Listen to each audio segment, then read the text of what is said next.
They tried to sabotage my career. Without realizing I was the one signing their paychecks. Stick around, because what started as betrayal turned into the ultimate power move. And, if you're into stories of quiet revenge and unstoppable success, hit that subscribe button. Money can't buy happiness, but it can fund the perfect revenge, especially when your toxic family doesn't know you're sitting on a $500 million fortune. I learned that the hard way just last month, when my own parents and brother tried to sabotage my career, not realizing they were targeting the owner of the company. I'm Melissa Tran, though in most business circles I go by Mel.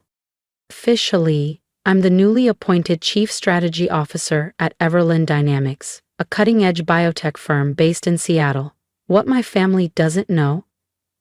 2 months ago I became the company's majority owner, quietly acquiring shares through a series of discreet transactions using a private trust.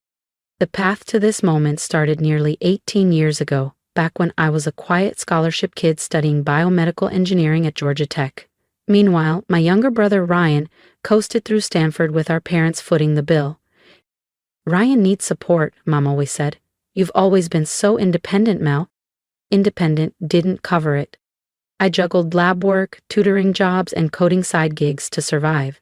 Meanwhile, Ryan vacationed in Europe, proudly posting every wine tasting and yacht party. But I was patient, focused. I had a dream, and I knew it would all pay off eventually. And it did. By the time I turned 30, I had launched and sold 2 biotech startups. Quietly, I kept my name off press releases, funneled profits through shell companies, and let the world think I was just another mid-level exec grinding away. Why all the secrecy? Because I knew how money poisoned relationships. My parents had always worshipped Ryan's stable job in corporate sales while treating my work like some fragile experiment. "You should talk to Ryan," Mom would say at dinner. "He can help you get into real business." So, I let them believe I needed help. That I needed them. Meanwhile, I was executing my masterstroke. A stealth acquisition of Everlyn Dynamics, where I'd been working quietly for just over a year.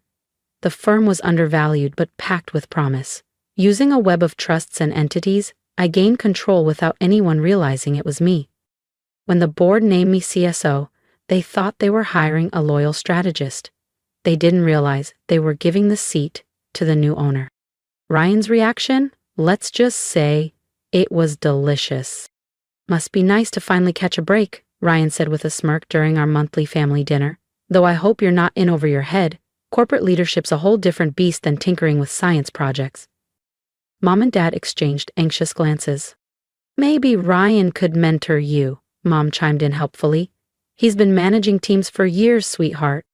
I smiled politely, suppressing a laugh. If only they knew about the acquisition papers locked away in my home safe. "I'll keep that in mind," I said calmly. But Ryan wasn't content with smug comments. My promotion had upended the family pecking order. He'd always been the golden boy, the reliable one with a conventional career, while I was the quiet geek who never quite fit. The first red flag came when he began dropping by Everlyn Dynamics for casual lunches with department heads. I watched from my office window as he joked with senior staff, feigning concern for his overwhelmed sister, subtly probing for any sign of weakness in my leadership. Then came the anonymous tips to HR. Accusations of falsified degrees, rumors of inflated credentials, all of them baseless and easily disproven. But they sent a clear message. Someone was trying to destroy me. "I'm just worried about you," Ryan said sweetly when I confronted him. "You know how it is. Tech companies promote women a little too quickly these days. Gotta hit those diversity numbers. I'd hate to see you crash and burn in front of everyone." I let him keep digging, curious how far he'd go. That answer arrived yesterday. Delivered in a sealed envelope to the board of directors. Inside, a polished dossier filled with forged bank statements, altered emails, and a timeline painting me as a fraud. Embezzlement, insider trading, falsified reports. It was a masterclass in malicious fabrication. The board called an emergency meeting for Friday morning. Ryan must have heard through his office grapevine because at dinner last night he was practically glowing. "The board wants me present tomorrow," he announced grandly. Apparently, there's going to be a big change at the top. Mom and Dad beamed with pride, neither asking why I wasn't invited to this mysterious meeting about my own job. What they don't know is that I spent last night building a dossier of my own. Every manipulation, every lie, every whisper campaign documented in detail. And this time, I'm also revealing Everlyn Dynamics' true ownership structure. Tomorrow, they'll finally find out who's really in charge. And if you think Ryan's about to get away with it, you might want to hit that subscribe button, because what happens next changes everything. I should be angry. I should be hurt that my own brother tried to annihilate my career, that my parents eagerly RSVP'd to my professional execution. But sitting here in my home office, surrounded by printouts of forged bank statements and fake email trails, I feel surprisingly calm. Ryan's scheme, twisted as it is, handed me the perfect stage, a rare chance to confront not only his betrayal, but a lifetime of being underestimated, overlooked, and dismissed. Sometimes the best revenge is letting people believe they've won, right until the moment they realize they were never in control.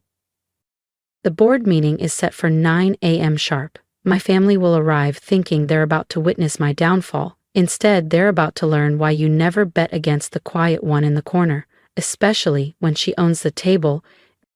The pieces are in place, the curtain's about to rise, and for once in my life, I'm actually looking forward to a meeting. I got to Everlyn Dynamics early that Friday, just to catch the show. Right on cue, at 8:45 a.m., Ryan strutted into the lobby in his sharpest suit. Mom and Dad trailed behind, dressed for a victory they didn't earn. "Is the board ready for us?" Ryan asked the front desk, practically humming with anticipation. His expression reminded me of the time he accidentally deleted my science project in 8th grade, the night before it was due. From my office upstairs, I watched them being escorted to the executive conference room. The board followed soon after, somber-faced and tight-lipped, exactly as instructed. Everyone had received my private message the night before. At 9 a.m. on the dot, I pushed back my chair, took a deep breath, and walked down the hall. Time to begin. Marcus Chen, our board chair, was mid-sentence as I entered. "These allegations against Ms. Tran are extremely serious." "Sorry I'm late," I said brightly, taking my seat at the table. Ryan's head jerked up, confusion flickering behind his smug grin. "Mel, this is a closed session. You weren't invited," he said sharply, glancing nervously at the directors. I folded my hands calmly.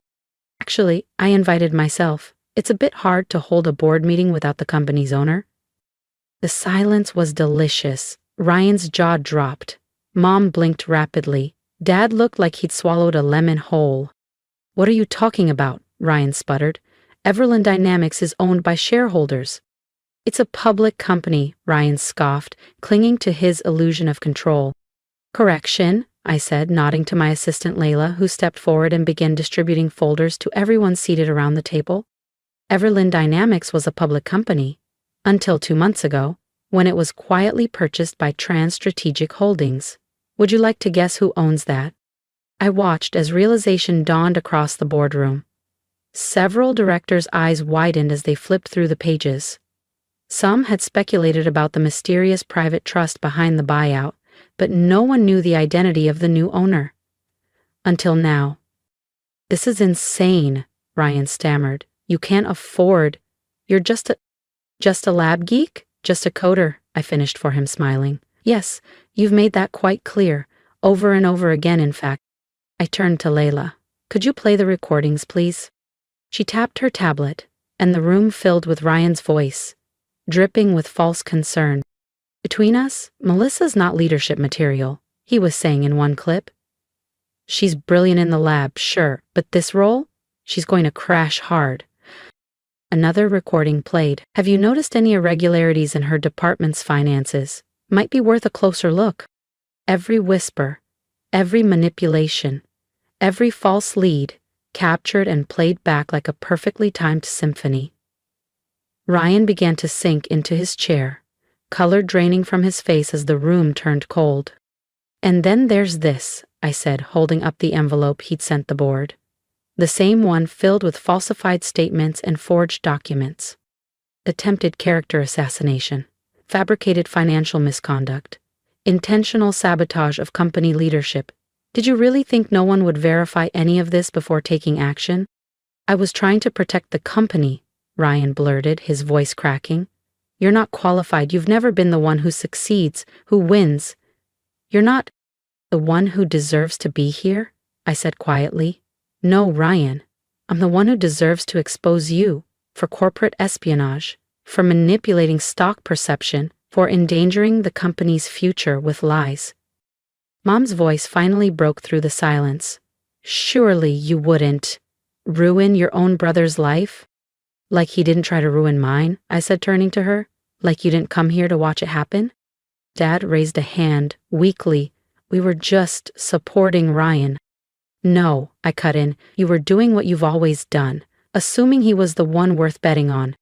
Then I turned back to the board. I apologize for the theatrical nature of this meeting, I said, rising once more to face the board. But I needed everyone here to understand exactly what we're dealing with. Mr. Ryan Tran has committed multiple serious violations in his attempt to sabotage my role at this company. I paused, letting that hang in the air. His actions have not only targeted me, they've exposed Everlyn Dynamics to legal and regulatory risk. Marcus Chen cleared his throat carefully. What would you like us to do, Ms. Tran? I took my seat again, folding my hands on the table. First, I want it on record that the board has reviewed and dismissed all allegations made against me as categorically false, based on verified documentation and internal review. Second, I request that a formal letter be sent to Ryan's employer detailing his misconduct, including the audio recordings, fabricated evidence, and attempts at corporate espionage. This behavior should follow him professionally. You can't, Ryan said, his voice cracking. You'll destroy my career. Like you tried to destroy mine? I asked, calm but sharp. The difference is, I have real documents tracing real actions you took, not the forged garbage you sent hoping to frame me. I turned back to the board. Lastly, I want it documented that Ryan Tran and both of our parents are permanently banned from Everlyn Dynamics property. Any attempt to contact staff or interfere with operations will result in immediate legal escalation. Mel, please, Mom cried, mascara streaking down her cheeks. We're family. I let out a short, cold laugh. Family supports each other. Family cheers your wins. Family doesn't fake documents and spread lies just because they can't handle your success. I pulled out one final folder, my ace. This, I said, sliding it across the table, is the acquisition contract for my first biotech company. Sold it for $50 million at age 27. My second, $180 million, 2 years later. I glanced at Dad. I could have bought that golf club membership you wanted, could have paid for every luxury trip you gave to Ryan like trophies. But I didn't. They stared at the numbers that shattered every narrative they'd clung to. I stayed quiet because I wanted to see who would stand by me when they thought I had nothing. You all failed that test. Ryan had gone pale. You're firing me from my job, he whispered. No, I said softly, your actions fired you, just like you tried to do to me. The only difference? You actually did what you're being accused of. I stood again, gathering the last of my documents. This board meeting is adjourned, I said clearly.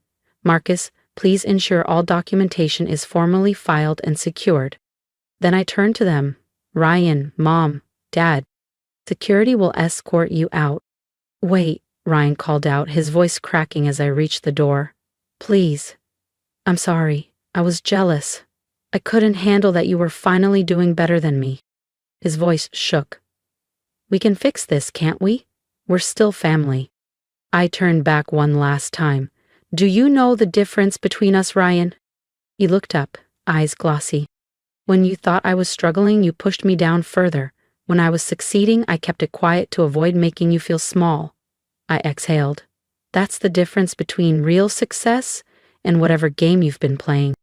The next few weeks were interesting. Ryan lost his job. His employer wasted no time once they reviewed the evidence of his sabotage. Word of my success at Everlyn Dynamics leaked, and suddenly, the same country club crowd that had fawned over my brother started asking about me. Mom and Dad left teary voicemails, Ryan sent handwritten apologies. Even his therapist mailed a letter explaining he was doing the work. I archived them all without replying. 3 months later, I was working late when Leela buzzed my office. "There's someone here to see you, says it's personal." It was Ryan, but not the polished, cocky version I'd grown up with.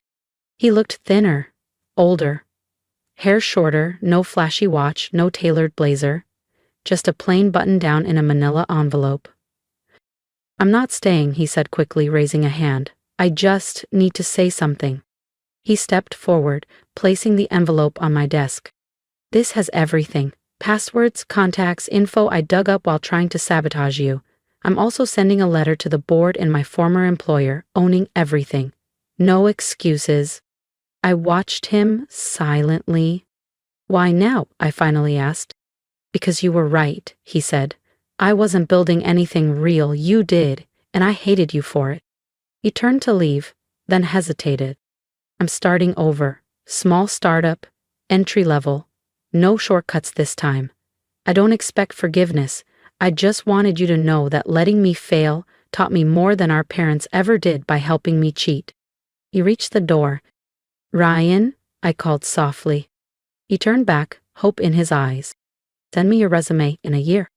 "Not for a leadership role," I said gently, "but if you're serious about earning things the right way, we're always looking for people willing to work their way up." A single tear slipped down Ryan's cheek, but he gave a small nod, collected himself, and left without another word. 6 months later, Everlyn Dynamics has surpassed even my most optimistic projections. We're developing life-changing biotech solutions, expanding rapidly, and creating hundreds of new jobs across the Pacific Northwest. Something real, something lasting. Mom and Dad still send the occasional message, usually when they need something or want to name-drop their CEO daughter at a dinner party. I keep contact polite but distant. The approval I used to crave so badly, I don't need it anymore. The corner office they said I'd never earn has a perfect view of the Seattle skyline. Some nights I sit by the window, watching the sun dip behind the mountains, thinking about family, ambition, and the strange power of being underestimated. Last week I got a holiday card from Ryan. No guilt, no request, just a quiet note. "You succeeded not because of us but despite us. I'm learning to do the same." Maybe that's the real revenge. Quiet, earned, undeniable. Thank you for listening to my story, for seeing me when so many people I loved couldn't. Now, I'd love to hear from you. Leave a comment. Tell me what you would have done in my shoes. Would you have stayed silent, fought back sooner, or maybe you've lived through something similar? Been the quiet one, the underestimated one, the one who had to build from the shadows while others took the spotlight. I want this space to be more than a story. Let it be a reminder that you don't need loud applause to validate your worth. Sometimes, your quiet resilience is your loudest strength. And if you're on your own journey right now, working late nights, being overlooked, underestimated, keep going. Keep building. Let your success speak louder than your pain. Support me by liking, sharing, and subscribing, not just for the next chapter of my story, but for yours too. Because if I've learned anything, it's this. Success isn't about proving people wrong. It's about proving to yourself that you were always right to believe. So, what's your story? I'm listening. And I hope the world is too, because it's your time to be seen.